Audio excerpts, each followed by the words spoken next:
നമസ്കാരം. ആദ്യ വാർത്തയിലേക്ക് സ്വാഗതം. പത്തനംതിട്ട ഒഴികെ 13 മണ്ഡലങ്ങളിലെ സ്ഥാനാർത്ഥി പട്ടിക ബിജെപി പ്രഖ്യാപിച്ചു. കുമ്മനം രാജശേഖരൻ തിരുവനന്തപുരത്ത് നിന്നും, ശോഭാ സുരേന്ദ്രൻ ആറ്റിങ്ങലിൽ നിന്നും ജനവിധി തേടും. എറണാകുളത്ത് അൽഫോൺസ് കണ്ണന്താനമാണ് സ്ഥാനാർത്ഥി. ടോം വടക്കിന് സീറ്റില്ല.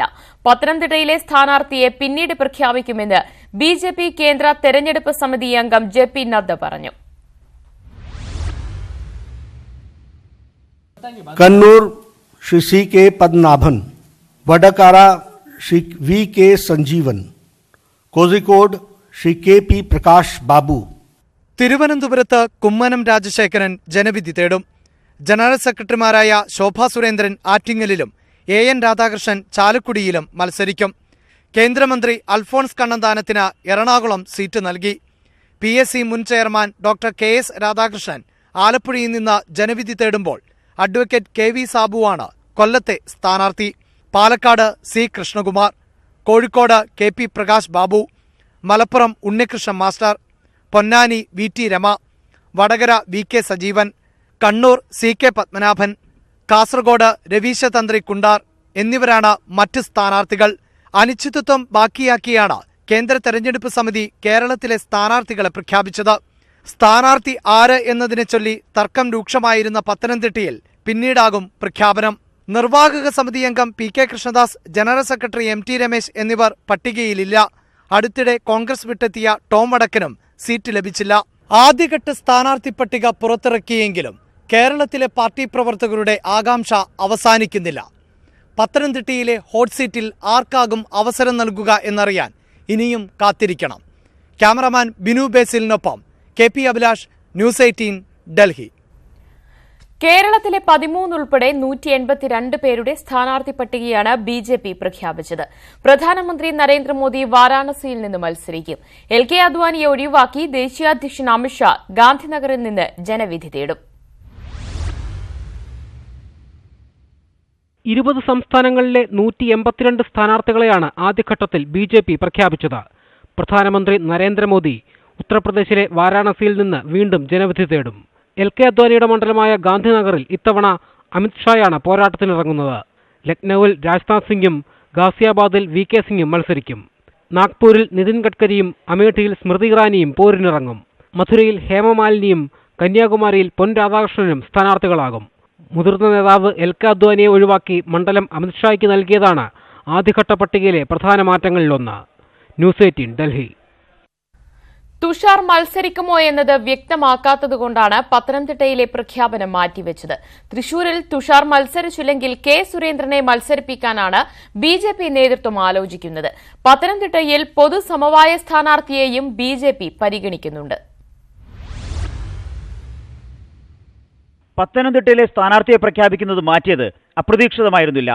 കുറഞ്ഞപക്ഷം ബിജെപി കേന്ദ്ര നേതാക്കൾ അവകാശപ്പെടുന്നത് അങ്ങനെയാണ്.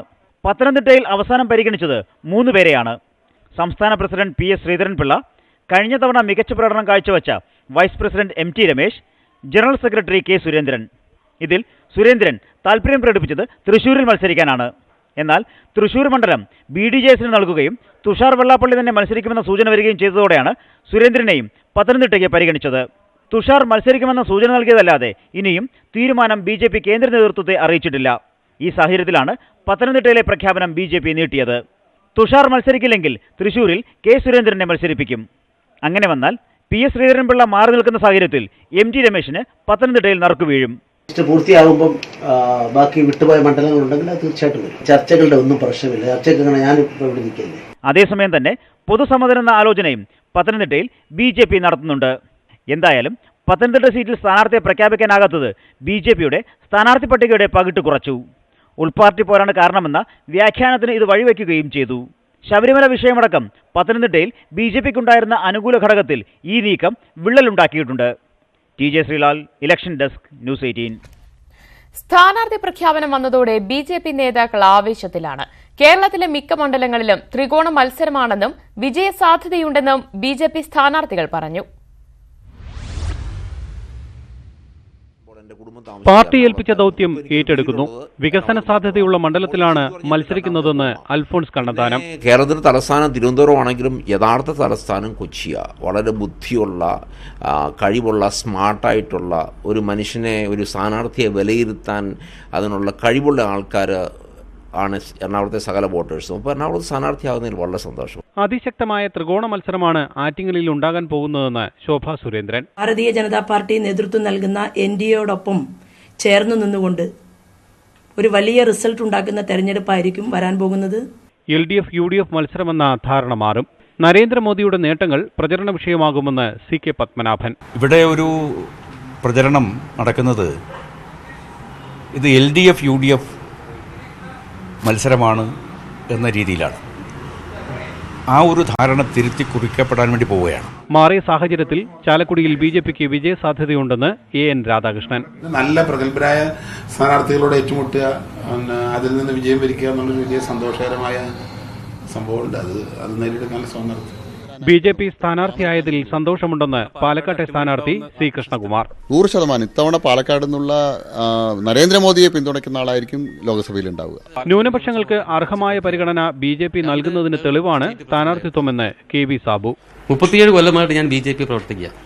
അപ്പോൾ അതുകൊണ്ട് തന്നെ എനിക്ക് BJP ഏൽപ്പിച്ച ദൗത്യങ്ങൾ വളരെ ആത്മാർത്ഥതയോടും സത്യസന്ധതയോടും സ്നേഹത്തോടും കൂടി ചെയ്യാൻ സാധിക്കും എന്നുള്ള പ്രതീക്ഷ എനിക്ക്. News desk news 18. ആറ്റിങ്ങലിലെ BJP സ്ഥാനാർത്ഥി ശോഭാ സുരേന്ദ്രന്റെ തെരഞ്ഞെടുപ്പ് കൺവെൻഷൻ ഇന്ന് വൈകിട്ട് 4-ന് കുമ്മനം രാജശേഖരൻ ഉദ്ഘാടനം ചെയ്യും. BJP ദേശീയ secretary Y Satyakumar, O Rajagopal, Suresh Gopi, Padmashri Lakshmikuttyamma തുടങ്ങിയവരും പങ്കെടുക്കും. രാവിലെ അയ്യങ്കാളി സ്മാരക സന്ദർശനത്തോടെയാണ് കുമ്മനത്തിന്റെ പ്രചാരണ പരിപാടികൾ ആരംഭിക്കുന്നത്.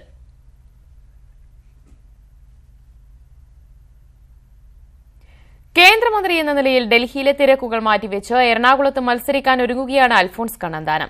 വ്യവസായ നഗരമായ എറണാകുളത്തെ ജനങ്ങൾ വികസന സാധ്യത മുന്നിൽ കണ്ട് വോട്ട് ചെയ്യുമെന്നാണ് പ്രതീക്ഷയെന്ന് അൽഫോൺസ് കണ്ണന്താനം പറഞ്ഞു. പത്തനംതിട്ടയിൽ ഏറ്റവും ശക്തനായ സ്ഥാനാർത്ഥിയെ പ്രഖ്യാപിക്കുമെന്നും അദ്ദേഹം ന്യൂസ് 18നോട് പ്രതികരിച്ചു.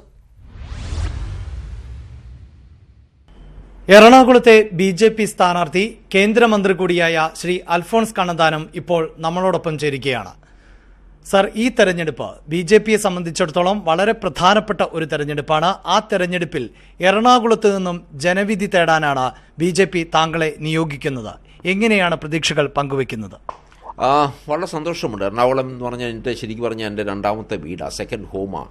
ഞാൻ എൻ്റെ തറവാട് പത്തനംതിട്ട പാർലമെൻറ്റ് മണ്ഡലത്തിൽ മണിമലയാണെങ്കിൽ തന്നെയും ഞാൻ MLA ആയിരിക്കുമ്പോൾ എൻ്റെ കുടുംബം താമസിച്ചത് എറണാകുളത്തായിരുന്നു. ഇപ്പോൾ എനിക്കൊരു വീടുള്ളത് എറണാകുളത്ത് മാത്രമാണ്. അപ്പോൾ ഇത് ശരിക്കും പറഞ്ഞാൽ എൻ്റെ രണ്ടാമത്തെ ഹോമാണ്. പിന്നെ കേരളത്തിൻ്റെ തലസ്ഥാനം തിരുവനന്തപുരമാണെങ്കിലും യഥാർത്ഥ തലസ്ഥാനം കൊച്ചിയാണ്. വളരെ ബുദ്ധിയുള്ള, കഴിവുള്ള, സ്മാർട്ടായിട്ടുള്ള ഒരു മനുഷ്യനെ, ഒരു സ്ഥാനാർത്ഥിയെ വിലയിരുത്താൻ അതിനുള്ള കഴിവുള്ള ആൾക്കാർ ആണ് എറണാകുളത്തെ സകല വോട്ടേഴ്സും. അപ്പോൾ എറണാകുളത്ത് സ്ഥാനാർത്ഥിയാകുന്നതിൽ വളരെ സന്തോഷമുണ്ട്. അതുകൊണ്ട് എറണാകുളത്തിൽ തൃപ്തനാണ്? വളരെ തൃപ്തനാണ്. അവിടെ വർഷങ്ങളായി KV തോമസിന്റെ പേരായിരുന്നു. പക്ഷേ ഇത്തവണ ഹൈബി ഈഡൻ, അദ്ദേഹം ചെറുപ്പക്കാരനാണ്. P രാജീവ് ആകട്ടെ രാജ്യസഭയിൽ അനുഭവ സമ്പത്തുള്ള ആളാണ്. അത്തരത്തിലൊരു കടുത്ത പോരാട്ടം എറണാകുളത്ത് നിന്ന് പ്രതീക്ഷിക്കുമ്പോൾ ഏത് നിലയിലാണ് താങ്കൾ അനുമാനിക്കുന്നത്? അതെപ്പോഴും ഒരു കടുത്ത പോരാട്ടമുള്ള വളരെ നല്ലതാണ്. നല്ല സ്ഥാനാർത്ഥികളുള്ള എപ്പോഴും നല്ലതാണ്. എനിക്ക് രാജീവ് എൻ്റെ സുഹൃത്താണ്, ഹൈബീഡൻ എൻ്റെ സുഹൃത്താണ്. ഒരാൾക്ക് പാർലമെൻറ്റിൽ നല്ല എക്സ്പീരിയൻസ് ഉണ്ട്, മറ്റേ ആൾക്ക് അസംബ്ലിയിൽ എക്സ്പീരിയൻസ് ഉണ്ട്. അപ്പോൾ നല്ല കാര്യമാണ്. ഇവരൊക്കെ നല്ല ആൾക്കാരാണെന്ന് ഞാൻ കേൾക്കുന്നത്. പക്ഷേ അവസാനം വോട്ടർമാർ വിലയിരുത്താൻ പോകുന്നത്, അപ്പോൾ നമ്മൾ ജനങ്ങൾക്ക് വേണ്ടി എന്ത് ചെയ്തു, ഇന്ത്യക്ക് വേണ്ടി എന്ത് ചെയ്തു, എനിക്കൊന്ന് ഇതൊക്കെയായിരിക്കും അവസാനം ജനങ്ങൾ തീരുമാനമെടുക്കാനുള്ള ബേസിസ് ആവുന്നത്, വേറെ ഒന്നുമല്ല. 14 സ്ഥാനാർത്ഥികളെയാണ് കേരളത്തിൽ പ്രതീക്ഷിച്ചത് എങ്കിൽ ഒരു സ്ഥാനാർത്ഥിയുടെ പ്രഖ്യാപനം പത്തനംതിട്ടയിൽ നിന്ന് ഉണ്ടായിട്ടില്ല. BJPക്കുള്ളിൽ തന്നെ പ്രതിസന്ധികൾ ഉണ്ട് എന്നാണോ അത് വ്യക്തമാക്കുന്നത്? ഇല്ലില്ല, പത്തനംതിട്ട നമുക്ക് ഏറ്റവും നല്ല സ്ഥാനാർത്ഥികളാണ് പത്തനംതിട്ട ഉണ്ടാകാൻ പോകുന്നത്. നമുക്ക് സ്ഥാനാർത്ഥികൾ കൂടുതലായിപ്പോയി, അതുകൊണ്ടായിരിക്കും പ്രശ്നം. തീർച്ചയായിട്ടും അവർ തീരുമാനമെടുക്കും. കാരണം ഇതൊക്കെ കേന്ദ്ര നേതൃത്വം, നമുക്ക് ജയിക്കാൻ വളരെ നല്ല സാധ്യതയുള്ള ഒരു മണ്ഡലമാണ്. നമുക്ക് നല്ല സ്ഥാനാർത്ഥികളുമുണ്ട്. അപ്പോൾ നമുക്ക് സ്ഥാനാർത്ഥികൾ കുറവില്ല, സ്ഥാനാർത്ഥികൾ കൂടിപ്പോയത് കൊണ്ടാണ് ഇവിടെ പ്രശ്നം വരുന്നത്. തീർച്ചയായും വലിയ ആത്മവിശ്വാസത്തോടു കൂടി തന്നെയാണ് മന്ത്രി കൂടിയായ ശ്രീ അൽഫോൺസ് കണ്ണന്താനം നമ്മളോട് പ്രതികരിക്കുന്നത്. വളരെയധികം നന്ദിയൊപ്പം എല്ലാ വിജയാശംസകളും. ജാതിമത ചിന്തകൾക്ക് അതീതമായി വികസനം എന്നത് മുന്നിൽ കണ്ടുകൊണ്ട്, പ്രത്യേകിച്ച് അറബിക്കടലിൻ്റെ റാണിയാണ്, വ്യാവസായിക നഗരമാണ് കൊച്ചി ഉൾപ്പെടുന്ന എറണാകുളം മണ്ഡലം. ആ മണ്ഡലത്തിൽ വലിയ തോതിൽ ടൂറിസം മേഖലയിൽ അടക്കം വലിയ തോതിലുള്ള വികസന സാധ്യതകൾ തന്നെയാണ് ശ്രീ അൽഫോൺസ് കണ്ണന്താനം പ്രതീക്ഷിക്കുന്നത്. ക്യാമറമാൻ ബിനു ബേസിലിനൊപ്പം KP അഭിലാഷ്, ന്യൂസ് 18, ഡൽഹി. എന്നും കോൺഗ്രസിനൊപ്പം നിന്നിട്ടുള്ള അമേഠിയിൽ ഒരിക്കൽ കൂടി രാജ്യം ഉറ്റുനോക്കുന്ന പോരാട്ടത്തിന് കളമൊരുങ്ങി. ഇത്തവണയും രാഹുൽ ഗാന്ധിക്കെതിരെ കേന്ദ്രമന്ത്രി സ്മൃതി ഇറാനിയാണ് BJPക്ക് വേണ്ടി പോരാട്ടത്തിനിറങ്ങുന്നത്. ഉത്തർപ്രദേശിലെ അമേഠിയിൽ കഴിഞ്ഞ തെരഞ്ഞെടുപ്പിൽ രാഹുൽ ഗാന്ധി സ്മൃതി ഇറാനിയെ തോൽപ്പിച്ചത് 1 ലക്ഷത്തിലേറെ വോട്ടുകൾക്ക്. തോറ്റിട്ടും സ്മൃതി ഇറാനി അമേഠിയിൽ സജീവമായിരുന്നു. അടുത്തിടെ അമേഠിയിലെത്തിയ പ്രധാനമന്ത്രി നരേന്ദ്രമോദി അക്കാര്യം എടുത്തു പറഞ്ഞ് രാഹുൽ ഗാന്ധിയെ കുറ്റപ്പെടുത്തുകയും ചെയ്തു. ജയിച്ച MPയേക്കാൾ കൂടുതൽ കാര്യങ്ങൾ അമേഠിക്ക് വേണ്ടി തോറ്റ സ്മൃതി ഇറാനി ചെയ്തുവെന്നായിരുന്നു മോദിയുടെ പ്രസംഗം. 5 साल से स्मृति जी ने इतनी मेहनत इस क्षेत्र के विकास के लिए की है. कभी आपको ये लगने नहीं दिया कि आपने उनको हराया है या जिताया है. जीते हुए से ज्यादा काम करके दिखाया है. MPയായ രാഹുൽ ഗാന്ധിയെ മണ്ഡലത്തിൽ കാണാനില്ലെന്നാരോപിച്ച് BJP അമേഠിയിൽ പോസ്റ്റർ പ്രചരണവും നടത്തിയിരുന്നു. വിവിധ പരിപാടികളുമായി അമേഠിയിൽ ഇടയ്ക്കിടെ എത്തുന്ന സ്മൃതി ഇറാനി രാഹുൽ ഗാന്ധിക്കെതിരെ രൂക്ഷ വിമർശനങ്ങളാണ് നടത്തിയിരുന്നത്. रक्षा मंत्री ने और उससे पहले वित्त मंत्री जी ने जिस प्रकार का जोरदार जवाब उनको लोकसभा में दिया वो भी राहुल गांधी के लिए पर्याप्त नहीं. सुप्रीम कोर्ट ने अपना जो रुख राष्ट्र के सम्मुख प्रस्तुत किया वो भी राहुल गांधी को गवारा नहीं. 1977 ജനതാ പാർട്ടിയും 98 BJPയും ജയിച്ചതൊഴിച്ചാൽ എല്ലാ കാലത്തും കോൺഗ്രസിനൊപ്പം നിന്ന മണ്ഡലമാണ് അമേഠി. ഇത്തവണ രാഹുൽ ഗാന്ധി 2 മാസം മുൻപ് തന്നെ ഇവിടെ പ്രചാരണത്തിന് തുടക്കമിടുകയും ചെയ്തു. കോൺഗ്രസ് അധ്യക്ഷനും കേന്ദ്രമന്ത്രിയും തമ്മിലുള്ള പോരാട്ടത്തിലൂടെ ഒരിക്കൽ കൂടി രാജ്യത്തിന്റെ ശ്രദ്ധാകേന്ദ്രമാവുകയാണ് അമേഠി മണ്ഡലം. News desk, news 18. പാലക്കാട് ചെർപ്പുളശ്ശേരിയിൽ CPM ഏരിയ കമ്മിറ്റി ഓഫീസിൽ പീഡനത്തിനിരയായി എന്ന പരാതി നൽകിയ യുവതിയുടെ രഹസ്യമൊഴി ഇന്ന് രേഖപ്പെടുത്തും. പോലീസ് നൽകിയ അപേക്ഷയുടെ അടിസ്ഥാനത്തിൽ പാലക്കാട് കോടതിയിലാകും രഹസ്യമൊഴി രേഖപ്പെടുത്തുക. സംഭവത്തിൽ കുറ്റാരോപിതനായ യുവാവിനെതിരെ പോലീസ് കേസെടുത്തു. ചെർപ്പുളശ്ശേരി ഏരിയ കമ്മിറ്റി ഓഫീസിൽ വെച്ച് പീഡിപ്പിക്കപ്പെട്ടുവെന്ന പരാതിയിൽ യുവതി പോലീസിന് നൽകിയ മൊഴിയിൽ വൈരുദ്ധ്യം തോന്നിയതിനെ തുടർന്നാണ് CRPC 164 പ്രകാരം രഹസ്യമൊഴി രേഖപ്പെടുത്താൻ പോലീസ് തീരുമാനിച്ചത്. ഇതിന്റെ അടിസ്ഥാനത്തിൽ രഹസ്യമൊഴി എടുക്കുന്നതിനായി പാലക്കാട് മജിസ്ട്രേറ്റ് കോടതിയിൽ പോലീസ് അപേക്ഷ നൽകി. യുവതിയിൽ നിന്നും ഇന്ന് മൊഴി രേഖപ്പെടുത്തുമെന്നാണ് സൂചന. പ്രസവത്തെ തുടർന്ന് യുവതി ആശുപത്രിയിൽ കഴിയുന്നതിനാൽ ഇവരുടെ ആരോഗ്യസ്ഥിതി കൂടി പരിഗണിച്ചാകും കോടതി നടപടി സ്വീകരിക്കുക. അതേസമയം യുവതിയുടെ മൊഴിയുടെ അടിസ്ഥാനത്തിൽ കുറ്റാരോപിതനായ യുവാവിനെതിരെ പോലീസ് കേസെടുത്തിട്ടുണ്ട്. രഹസ്യമൊഴിയിലും യുവതി ആദ്യത്തെ പരാതിയിൽ ഉറച്ചുനിന്നാൽ തുടർ നടപടികളിലേക്ക് കടക്കാനാണ് പോലീസ് തീരുമാനം. എന്നാൽ യുവാവിന്റെ അറസ്റ്റ് രേഖപ്പെടുത്തിയാൽ CPM ഓഫീസിലെത്തി തെളിവ് ശേഖരിക്കേണ്ടതുണ്ട്. ഇത് ഇപ്പോഴത്തെ സാഹചര്യത്തിൽ രാഷ്ട്രീയ തീച്ചതയ്ക്ക് കാരണമാകുമെന്ന വിലയിരുത്തലിലാണ് CPM. അതുകൊണ്ട് തന്നെ കേസ് അട്ടിമറിക്കാൻ ശ്രമം നടക്കുന്നതായും ആരോപണമുണ്ട്. ന്യൂസ് 18 പാലക്കാട്. സിറോ മലബാർ സഭയിലെ വ്യാജരേഖ വിവാദത്തിൽ ശാസ്ത്രീയ അന്വേഷണം വേണമെന്ന് വൈദിക സമിതി. ഫാദർ ജോബി മപ്രക്കാവലിന്റെ പരാതി ദുരുദ്ദേശത്തോടെയുള്ളതെന്നും ബിഷപ്പിനെതിരെ പരാതി നൽകിയത് സഭയുടെ പേര് കളങ്കപ്പെടുത്താനാണെന്നും വൈദിക സമിതി കുറ്റപ്പെടുത്തി. വ്യാജരേഖ വിവാദത്തിൽ എറണാകുളം അങ്കമാലി അതിരൂപത അടിയന്തര വൈദിക സമിതി യോഗമാണ് ശാസ്ത്രീയ അന്വേഷണം ആവശ്യപ്പെട്ടത്. ബിഷപ്പ് ജേക്കബ് മനത്തോടത്തും ഫാദർ പോൾ തേലക്കാടും പ്രതിയായതിൽ ഗൂഢാലോചനയുണ്ടെന്ന് വൈദികർ യോഗത്തിൽ ചൂണ്ടിക്കാട്ടി. പരാതി നൽകിയ വൈദികന്റെ നടപടി ദുരൂഹമാണ്. മെത്രാനെതിരെ പരാതി നൽകിയത് കാനോനിക നിയമത്തിന്റെ ലംഘനമാണെന്നും യോഗം വിലയിരുത്തി. പരാതി നൽകിയ സംഭവത്തിൽ ശക്തമായി പ്രതിഷേധിക്കുന്നതായി സമിതി വ്യക്തമാക്കി. പരാതിക്കാരനായ ഫാദർ ജോബി മപ്രക്കാവിലിനെ പുറത്താക്കണമെന്ന് സഭാ സുതാര്യ സമിതി ആവശ്യപ്പെട്ടു. അങ്ങനെ ഒരു അച്ഛൻ കേസ് കൊടുത്തിട്ടുണ്ടെങ്കിൽ ഉറപ്പായിട്ടും ആ കേസിന്റെ പുറകിൽ അച്ഛനെ താങ്ങുന്ന ശക്തികളുണ്ടാകും. ആ ശക്തികൾ ഉള്ളത് കൊണ്ട് തന്നെ ഞങ്ങൾ ആവശ്യപ്പെടുകയാണ്, എത്രയും പെട്ടെന്ന് ജോബി മാപ്രക്കാവൽ എന്ന് പറയുന്ന അച്ഛനെ ആ സ്ഥാനത്ത് നിന്ന് നീക്കണമെന്ന് AMT ആവശ്യപ്പെടുകയാണ്. അതേസമയം വ്യാജരേഖകൾ എങ്ങനെ ഫാദർ പോൾ തേലക്കാട്ടിന്റെ കൈകളിലെത്തി എന്നത് ഇതുവരെയും വ്യക്തമായിട്ടില്ല. ഇതു സംബന്ധിച്ച് പോൾ തേലക്കാടും വിശദീകരണം നൽകിയിട്ടില്ല. ന്യൂസ് 18 കൊച്ചി. ഇറാഖിൽ ബോട്ട് മുങ്ങി 100-ലധികം പേർ മരിച്ചു. തലസ്ഥാനമായ മൊസൂളിലൂടെ ഒഴുകുന്ന ടൈഗ്രിസ് നദിയിലാണ് അപകടമുണ്ടായത്.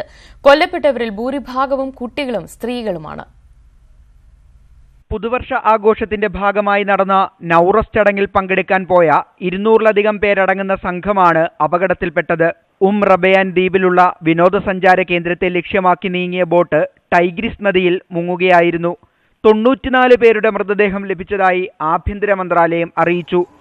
ഇതിൽ 19 മൃതദേഹങ്ങൾ കുട്ടികളുടെയും 61 സ്ത്രീകളുടെയുമാണ്. 55 പേരെ രക്ഷപ്പെടുത്താൻ കഴിഞ്ഞിട്ടുണ്ട്.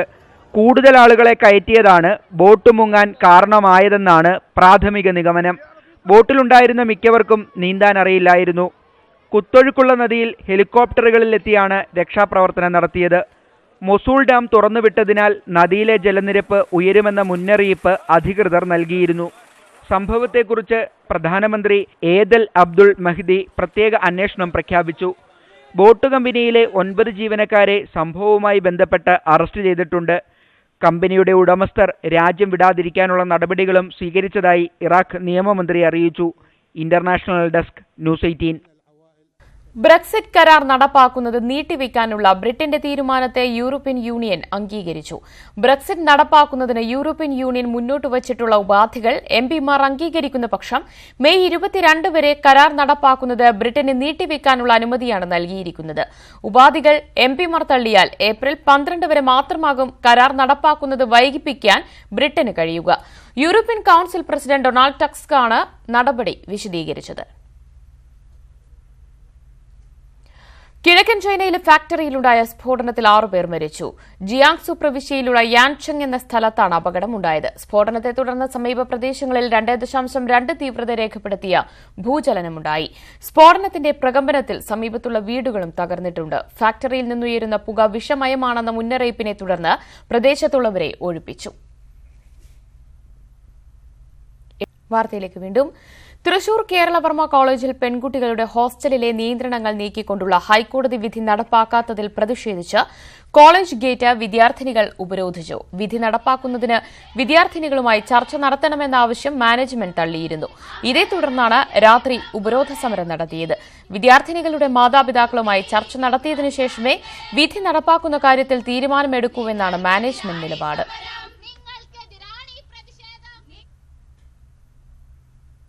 10 ദിവസത്തെ ശബരിമല ഉത്രം ഉത്സവം കൊടിയിറങ്ങി. തമിഴ്നാട്ടിൽ നിന്നെത്തിയ സ്ത്രീകളെ മർദ്ദിച്ചതിന് 12 പേർക്കെതിരെ കേസ് രജിസ്റ്റർ ചെയ്തതൊഴിച്ചാൽ സമാധാനപരമായിരുന്നു ഉത്സവകാലം. പ്രതിഷേധങ്ങൾ നടത്താൻ കൂടുതൽ പേർ എത്താത്തതും പോലീസ് നിയന്ത്രണങ്ങൾ പൂർണ്ണമായി പിൻവലിച്ചതും തീർത്ഥാടകർക്ക് സുഗമമായ ദർശനത്തിന് വഴിയൊരുക്കി. ഈ മാസം 11 വൈകിട്ടായിരുന്നു ഉത്രമുത്സവത്തിനായി ശബരിമല നട തുറന്നത്. 12 ഉത്സവത്തിന് കൊടിയേറി. 10 ദിവസത്തിന് ശേഷം ആറാട്ടോടെ ഉത്സവം കൊടിയിറങ്ങുമ്പോൾ സർക്കാരിന് ആശ്വസിക്കാം. പ്രതിഷേധങ്ങൾക്കോ സംഘർഷങ്ങൾക്കോ ഇത്തവണ ശബരിമല വേദിയായില്ല. പ്രതിഷേധക്കാർ കുറവായിരുന്നു. ഒപ്പം പമ്പയിലെയും സന്നിധാനത്തെയും നിയന്ത്രണങ്ങൾ പോലീസും പിൻവലിച്ചു. സുപ്രീം കോടതി വിധിയുടെ പശ്ചാത്തലത്തിൽ മല ചവിട്ടണമെന്ന തീരുമാനവുമായി യുവതികളാരും ഇത്തവണ എത്തിയില്ല എന്നതും പോലീസിന് ആശ്വാസമായി. 50 വയസ്സ് കഴിഞ്ഞ തമിഴ്നാട്ടിൽ നിന്നുള്ള 2 സ്ത്രീകളെ കർമ്മസമിതി പ്രവർത്തകർ മർദ്ദിച്ചതിൽ പോലീസ് ശക്തമായ നടപടി സ്വീകരിച്ചു. സ്ത്രീകളുടെ പരാതിയുടെ അടിസ്ഥാനത്തിൽ 12 പേർക്കെതിരെയാണ് ജാമ്യമില്ലാ വകുപ്പ് പ്രകാരം കേസ് രജിസ്റ്റർ ചെയ്തത്. അടുത്ത മാസം 10-നാണ് വീണ്ടും നട തുറക്കുന്നത്. വിഷു ആയതിനാൽ 10 ദിവസം നട തുറക്കും. തെരഞ്ഞെടുപ്പിന് ദിവസങ്ങൾ മാത്രം ശേഷിക്കുന്നതിനാൽ വീണ്ടും നട തുറക്കുമ്പോൾ പോലീസ് കൂടുതൽ ജാഗ്രത പാലിക്കുമെന്ന് ഉറപ്പ്. ന്യൂസ് 18 സന്നിധാനം. ഇനി തെരഞ്ഞെടുപ്പ് പ്രചാരണ വാർത്തകളിലേക്ക്.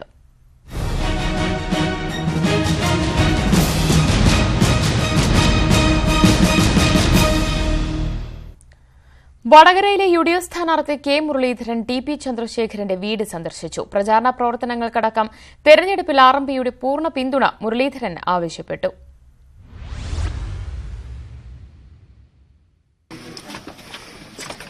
കോൺഗ്രസ് നേതാക്കൾക്കൊപ്പമാണ് കെ മുരളീധരൻ ഒഞ്ചിയത്തെത്തിയത്.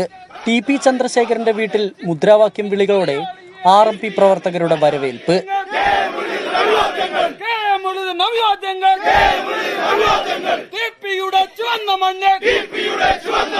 ടി.പിയുടെ രക്തസാക്ഷി സ്തൂപത്തെ വണങ്ങിയ ശേഷം അദ്ദേഹം കെ രമയുമായി ചർച്ച നടത്തി. കരുത്തുറ്റ സ്ഥാനാർത്ഥിയാണ് കെ മുരളീധരനെന്ന് കെ രമ. നമ്മൾ ആഗ്രഹിച്ച പോലെ തന്നെ ഏറ്റവും ശക്തനായ കരുത്തനായ വടകരയ്ക്ക് വേണ്ട ഒരാളെ തന്നെ കിട്ടിയിട്ടുണ്ട്. അതുകൊണ്ട് നമ്മൾ ഒട്ടും പ്രയാസമാണ്, വലിയ സന്തോഷത്തിലാണ്. വിജയിക്കണം എന്ന് പറയാനല്ല, ഭൂരിപക്ഷം ഇനി എത്ര വർദ്ധിപ്പിക്കണം എന്നത് മാത്രമേ ഇനി നമ്മുടെ മുന്നിലുള്ളൂ. അത്രമാത്രം നമ്മൾ വിജയത്തിലേക്ക് എത്തിക്കഴിഞ്ഞു. ആർ.എം.പിയുടെ പിന്തുണ തന്റെ വിജയം എളുപ്പമാക്കുമെന്ന് കെ മുരളീധരൻ. ടി.പി. ചന്ദ്രശേഖരൻ CPM-ന്റെ നേതാവായിരുന്ന കാലത്ത് ഞങ്ങൾ തമ്മിലൊക്കെ അഭിപ്രായ വ്യത്യാസം ഉണ്ടായിട്ടുണ്ട്. ഞാനിവിടെ MP ആയിരുന്ന സമയത്ത് ഞങ്ങൾ രണ്ട് പ്രസ്ഥാനത്തിൽ നിന്ന് പരസ്പരം പോരാടിയവരാണ്. പക്ഷെ അത് ആശയപരമായിട്ടായിരുന്നു. ആശയപരമായ അഭിപ്രായ വ്യത്യാസം ഉള്ളവരെ ശാരീരികമായി ഇല്ലായ്മ ചെയ്യുന്നത് ഈ നൂറ്റാണ്ടിന് ചേർന്ന പ്രവർത്തനമല്ല. ലോകം മുഴുവൻ ഹൈടെക്കിലേക്ക് കുതിച്ചു ചാടുമ്പോൾ ഈ കശാപ്പ് മൃഗങ്ങളെ കൊല്ലുന്ന പോലെ വെട്ടി വെട്ടി കൊല്ലുന്ന ആ വൃത്തികെട്ട സംസ്കാരം അത് ഈ മണ്ണിൽ അവസാനിപ്പിക്കേണ്ട സമയമായി. തീർച്ചയായിട്ടും ഇവിടെ UDFൻ്റെ വിജയം, എൻ്റെ വിജയം എന്ന് പറയുന്നത് അക്രമ രാഷ്ട്രീയത്തിനെതിരായിട്ടുള്ള ശക്തമായിട്ടുള്ള വിധിയെഴുത്താണ്. TPയുടെ വീട്ടിൽ തടിച്ചുകൂടിയ മുഴുവൻ RMP പ്രവർത്തകരുടെയും പിന്തുണ തേടിയ ശേഷമായിരുന്നു മുരളീധരന്റെ മടക്കം. കെ മുരളീധരന്റെ സ്ഥാനാർത്ഥിത്വം ഏറെ ആവേശത്തോടെയാണ് ഒഞ്ചിയത്തുകാർ നെഞ്ചേറ്റുന്നത്. UDFന് വേണ്ടി പരസ്യ പ്രചരണത്തിനിറങ്ങാനാണ് RMPയുടെ തീരുമാനം. ഒഞ്ചിയത്ത് നിന്ന് ക്യാമറമാൻ അരവിന്ദിനൊപ്പം S വിനേഷ് കുമാർ, ന്യൂസ് 18. ആദ്യ വാർത്ത പൂർണ്ണമാകുന്നു.